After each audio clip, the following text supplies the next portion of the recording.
I'm waking up to up, up, up, up, up, to up, up, up, to up, up, to up, up, to up, up, up, to up, up, to up, to up.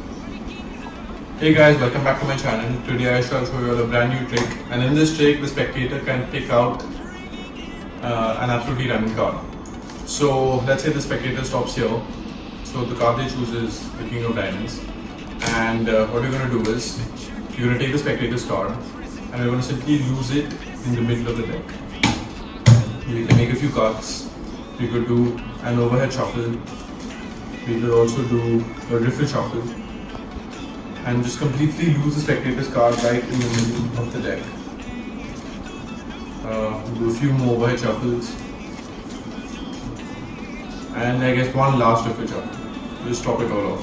Completely lose the spectator's card right in the middle of this deck. There we go. So right now it's completely shuffled, completely distributed deck, and top card is 9 of spades. So what I'm going to be doing in this trick, what I'm going to be teaching you is palming. So a lot of the time people palm, they have these windows. What you want to do is you want to make sure that there are no windows and the card is completely concealed. So let me just show you this trick with another card. You just shuffle, you get a random card as well. So you just shuffle it again. Yeah, perfect. So what we're going to do is, remember, no windows. It has to be absolutely concealed.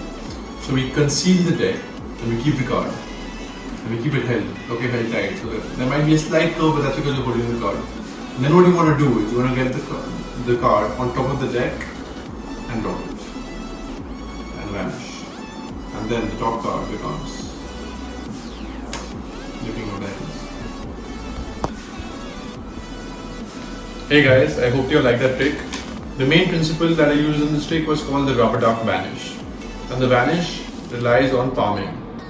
So what I did was I showed you that I was palming a card, and then I said let's try with another card, and let's assume that this was your card. So what you do is you simply fake the palm. You're not actually palming a card. So what you do is you take the deck in your dominant hand, making sure the spectator's card is on top, and you push it off with your thumb, and you use your 3 fingers, the middle finger, the ring finger, and the pinky finger as a base to easily retract the card after you push it forward. So you push it forward, you use the fingers as a base and retract. And with your non-dominant hand, you simply create a cover. So you push the card in front, and you use your hand, you brush past the card, you make contact, you make physical contact and you brush past, and you just keep your hand here. But the second you make that physical contact, this cover, you get this cover, the spectator and the audience cannot see the card. And at that moment, right about here, you want to put the card back. So you're doing this motion and you're moving hand on top. So in quick motion, it looks like this. It looks like you pump the card, but you just kept the card back from the top. And you want to make sure that there are no windows, which means there are no gaps between the fingers. Because normally if you're palming a card and you want the spectator to know, it's okay to have these gaps. Because you know there's a card there. But this time there is no card. And if you show that there's no card, it spoils the trick. So you fake the palm and you make sure there are no gaps. Okay? So that's the principle. Now what I did for the trick was, you basically take a random card, which could be the 4 of diamonds. And then what I did was, I used the pinky braid principle, which I showed in yesterday's video.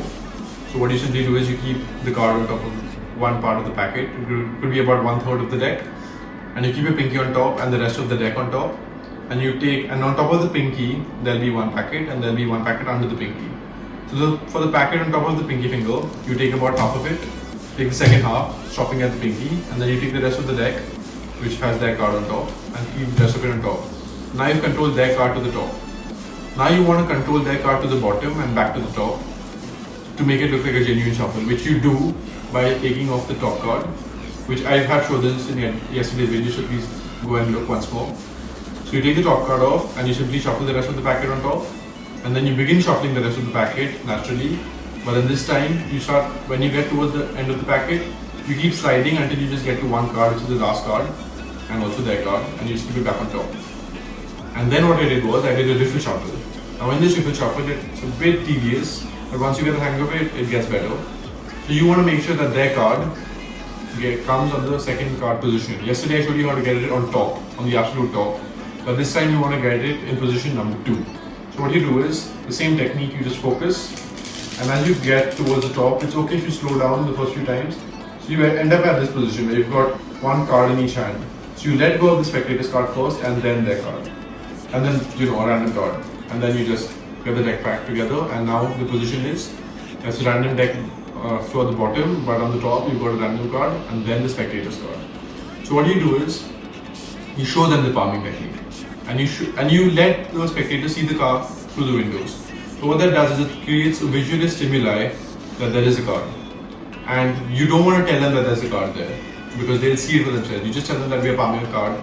You don't explicitly say that there's a card with me in my hand that I'm palming. You just want them to see through the windows and they'll remember it themselves. And then you do a normal riffle shuffle, and this is the one I taught you yesterday, where you make sure that the spectator's card comes on top. So you do the riffle shuffle, get the spectator's card on top, and now we've got the 4 of diamonds on top. And then we do the fake palm, the rubber duck vanish.